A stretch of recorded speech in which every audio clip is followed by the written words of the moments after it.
Bonjour, nous sommes le lundi 14 janvier 2025 et je vous fais un peu en différé cette vidéo sur l'épiphanie, suivre l'étoile.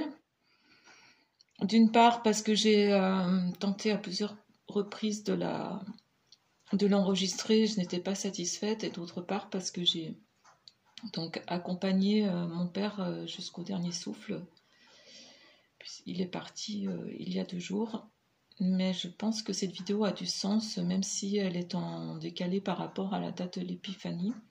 Je pense qu'elle a du sens au quotidien. Voilà. Donc le 6 janvier, c'est le jour de l'épiphanie, donc qu'on connaît plutôt comme le jour de la galette des rois. Mais en fait, qu'est-ce que l'épiphanie? Donc je vais vous livrer le fruit de mon humble recherche pour retrouver un peu la signification de cette fête et peut-être quel sens elle peut prendre dans la vie de chacun. Donc le mot provient du grec ancien epiphénia qui signifiait l'apparition, lui-même qui est dérivé de 2 mots qui voulaient dire sur et briller, apparaître. Donc déjà ça donne un peu une idée. L'épiphanie est connue comme une fête chrétienne, donc chez les catholiques on voit donc les mages arriver à la crèche en suivant l'étoile pour rendre hommage donc à Jésus, à ce nouveau-né dans la crèche, à ce Messie incarné.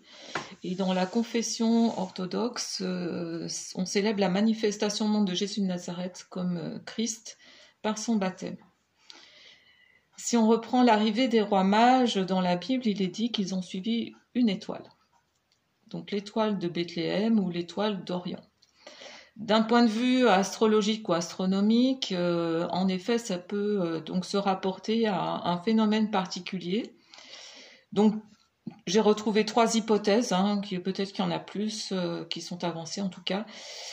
Donc soit une conjonction entre 2 planètes comme Saturne et Jupiter, soit une explosion stellaire style nova, supernova, ou une comète qui aurait été visible donc de la Terre.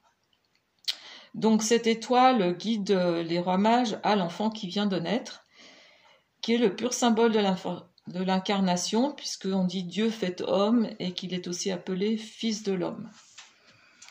Même si on n'est pas chrétien, on retrouve cette étoile à 5 branches au moment des fêtes de Noël, notamment.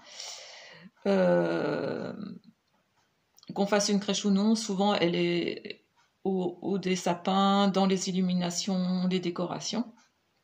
Et puis tout au long de l'année, partout, on peut retrouver en fait ce symbole de l'étoile à 5 branches. Donc, que représente en fait cette étoile à 5 branches? Eh bien, je me suis basée donc sur les pythagoriciens, scientifiques, mathématiciens grecs, donc qui s'appliquaient, eux, à déchiffrer l'univers, sa mystérieuse harmonie. Ils voulaient comprendre la création et à partir de là s'y fondre et œuvrer en fonction de règles qu'ils auraient découvertes. Donc pour eux, la représentation de cette parfaite harmonie, en fait, c'est le pentagramme étoilé. Alors, ce pentagramme, en fait, c'est une sorte d'alchimie entre le chiffre 5 et le nombre d'or. Donc je ne vais pas rentrer dans les détails de toutes les études qui ont amené à ce choix. On retrouve pas mal de choses sur Internet, sur Pythagore, et puis cette école des pythagoriciens, c'est très intéressant d'ailleurs. Et je vais juste m'efforcer de vous donner quelques pistes qui ont pu amener à ce choix, sachant que voilà, c'est juste des points pour éclairer un peu mon propos de ce jour. Donc le chiffre 5, c'est le signe pour les pythagoriciens de l'union, du mariage. Donc c'est la première addition entre le premier nombre pair, qui est 2, et qui est le nombre du féminin, qui représente le féminin, et le premier chiffre impair 3, qui symbolise le masculin. Au-delà de ça, on retrouve ce chiffre 5 donc dans le corps humain, donc les 5 sens, bien qu'on parle aussi d'un 6e sens, les 5 doigts de la main, etc.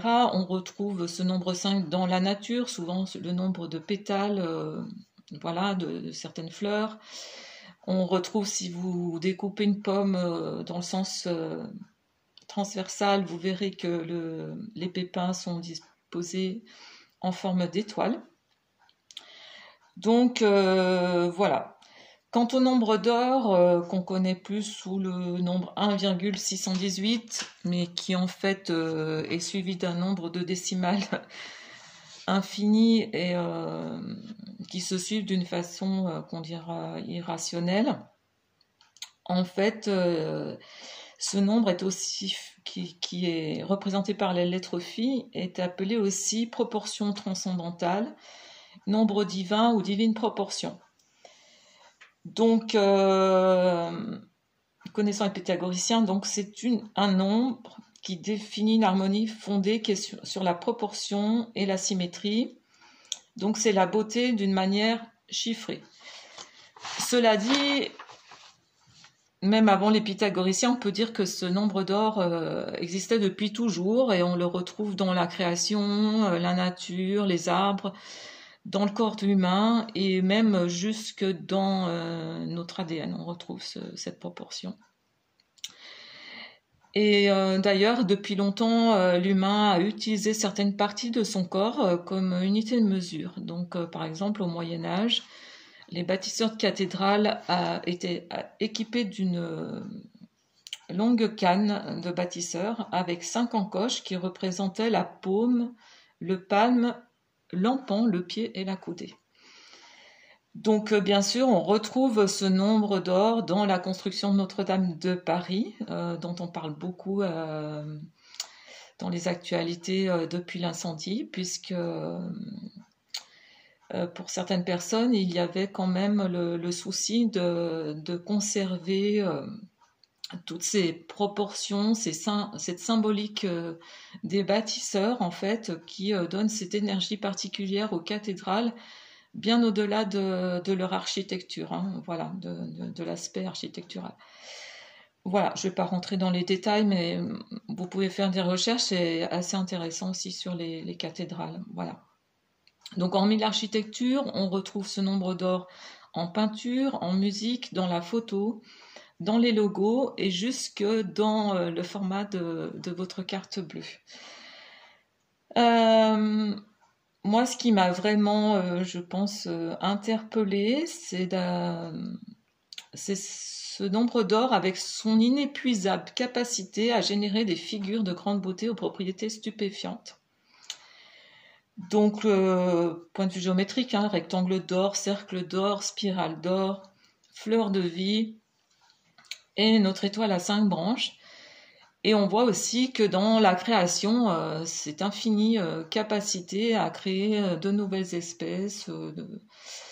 La nature a voilà, généré des formes, de nouvelles formes, nouvelles...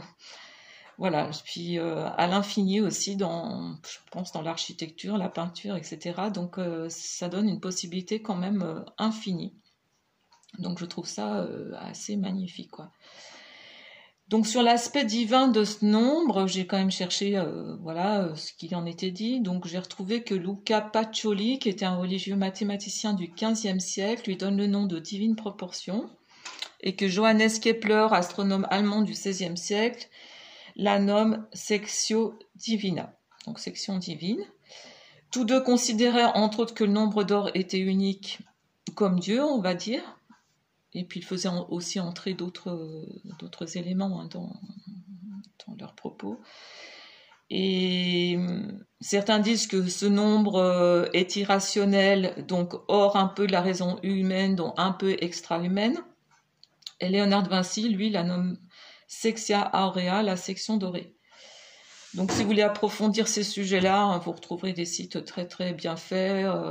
Voilà, moi j'essaye de dérouler mon propos par rapport à l'épiphanie, à la symbolique de l'étoile et du sens qu'on peut y trouver.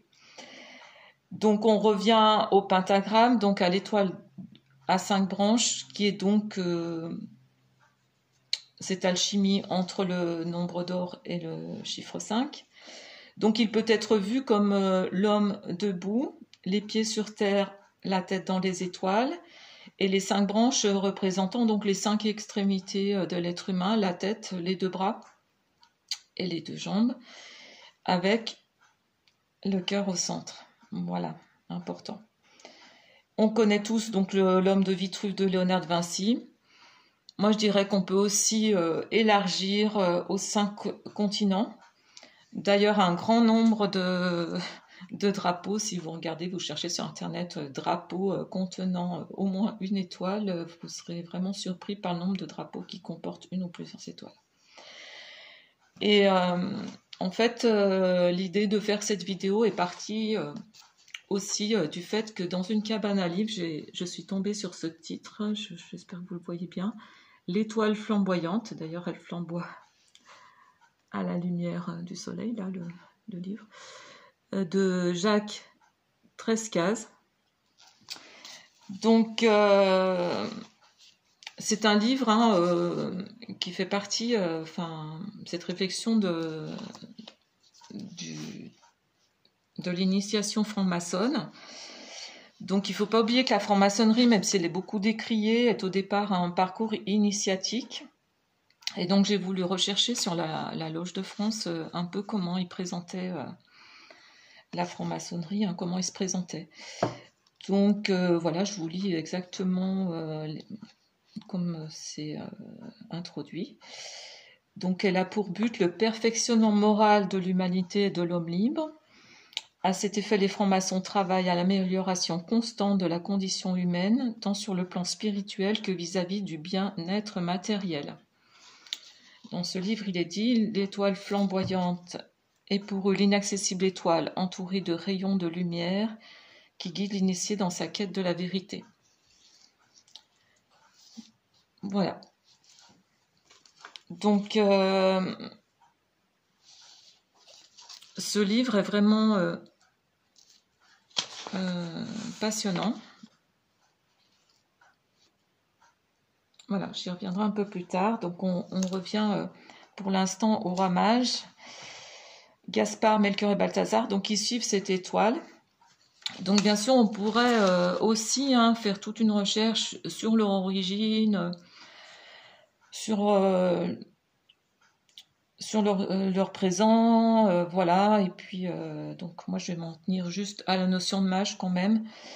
Donc, apparemment, il s'agissait historiquement d'un terme qui était dédié à des prêtres perses qui avaient des connaissances en astronomie, en astrologie. Et donc, on traitait un peu, peut-être péjorativement, de magiciens, d'où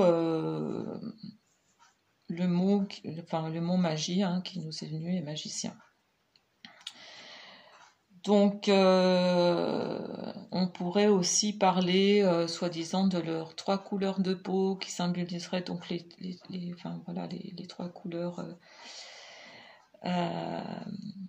les asiatiques, jaunes, les blancs et les noirs. Donc, voilà, ça va bien au-delà. Donc, ça peut intégrer aussi toutes les races, leur présent. Et puis,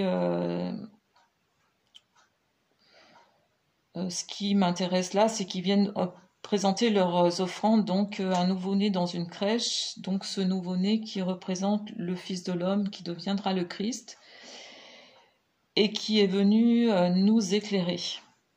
Donc que l'on soit croyant ou non, pour moi, je pense que cette venue des mages a un sens symbolique qui nous concerne tous.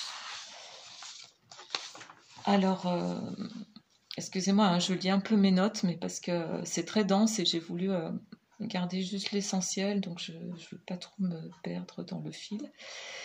Donc, dans le livre L'étoile flamboyante, l'auteur étudie vraiment toutes les facettes de cette étoile, donc ça va jusque, en passant par les bâtisseurs, la danse, on dit les danseurs étoiles, la danse classique. Et ça va jusque dans le comportement psychique, social et collectif de l'individu. Donc c'est vraiment passionnant et éclairant. Et ça ouvre des pistes, je pense, de réflexion très intéressantes, je pense, dans la période dans laquelle où on vit, où peut-être on a besoin de nouvelles façons de s'organiser au point de vue collectif. Voilà. Donc, si vous avez envie, enfin moi je pense que va falloir que je le relise plusieurs fois, au moins des parties. C'est vraiment passionnant et je pense vraiment peut-être en cette période donner vraiment des pistes pour un monde nouveau et meilleur peut-être. Voilà. Donc pour finir sur l'épiphanie, je vais reprendre une citation de ce livre qui est plus en lien avec le sujet.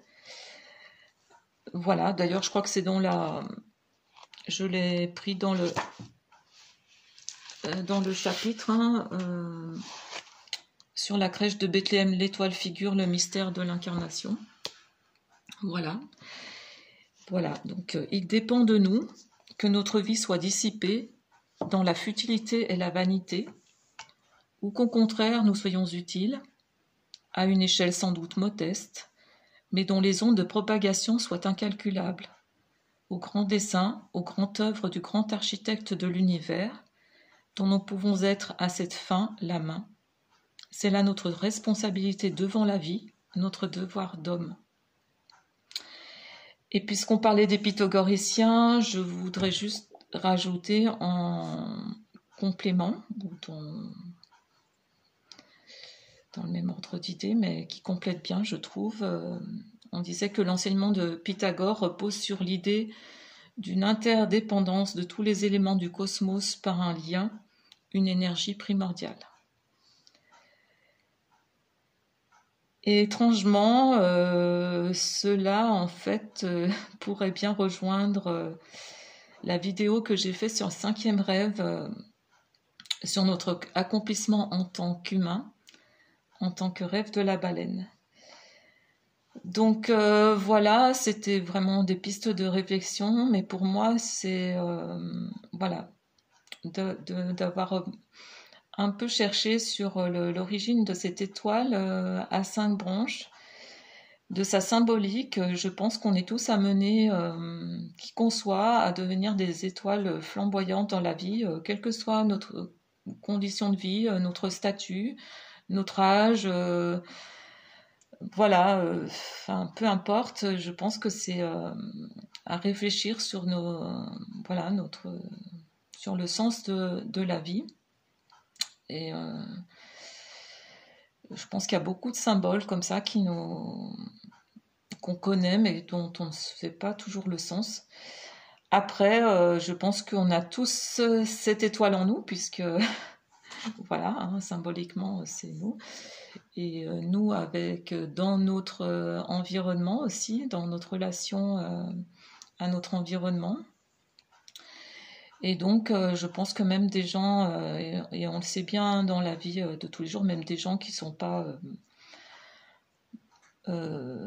voilà, comment dire, initiés, ou ils portent ça en eux, et on rencontre souvent des gens très très humains dans le cœur et dans le partage, voilà, sans avoir ces notions-là, mais parce que je pense qu'on le porte en nous, et c'est une question aussi de retrouver cela en nous, voilà, cette étoile, voilà.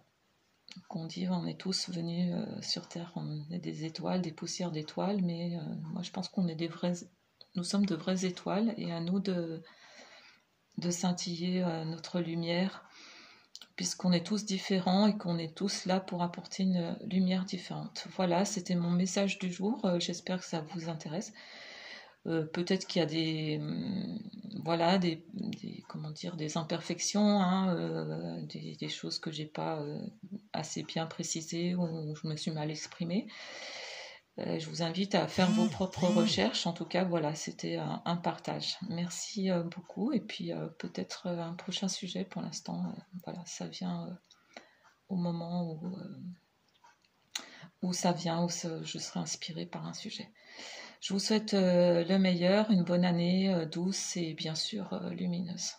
Au revoir.